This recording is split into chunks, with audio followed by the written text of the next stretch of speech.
Hello, students. Here we are at pretty much the end of the road. And so what you'll see is that I have compressed what would normally take about 2.5 weeks into about a half a week.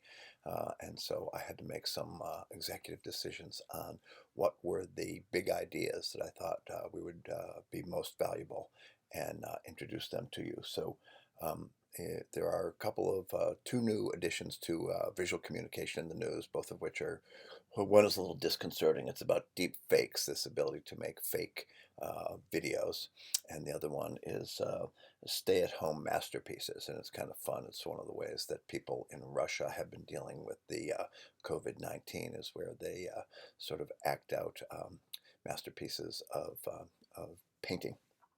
So what I've done is introduced you to Marshall McLuhan, and I've done that in a way of just a few pages, and it's mostly looking at short videos that make him a little more understandable.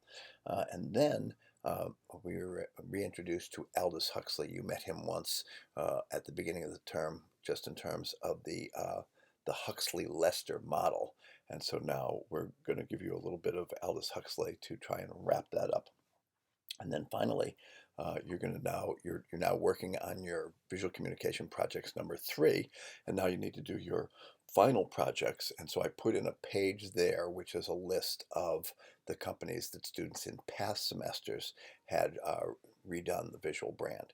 And just because somebody did it before doesn't mean that you can't do it. You can certainly do it.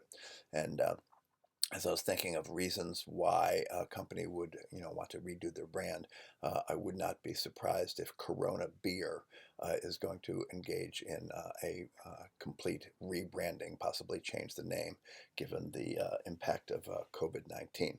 So, what you've got is some new stuff to ingest, but no writing or quiz consequence upon it because you already have plenty to do in terms of visual design project number 3, which is due at the end of this week. And then you have a bit more time to do the final project. And what I will do is I will make your summary of the observations you've been making in your VSA MLs also due when that final project is due. And again, that's just a one-pager where you wrap up the observations you made. So if you have any questions, do not hesitate to get in touch with me by email. You can just call my cell phone. You can send communication through Canvas. And I hope that you find these last chunks of stuff interesting, engaging, and I hope they kind of wrap up some loose ends that were generated over the course of the several weeks as we touched upon subjects. Oh, there's one more thing in this, and that is me going through a PowerPoint and explaining the that chapter 4 of visual intelligence, because you were assigned to read it last week, and as the author Anne-Marie Seward Barry, she covers a lot of territory, and so what I thought I could do was pull out what were the most important points and summarize them in a little PowerPoint, and then I videotaped my presentation of that PowerPoint.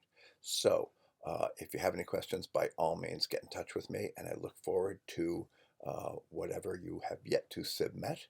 And I want to thank you for what has been an interesting and engaging semester, even if it was a bit truncated and a bit more distant than usual because of COVID-19. And again, I hope all of you are healthy and safe, and I look forward to seeing your work very soon. Bye.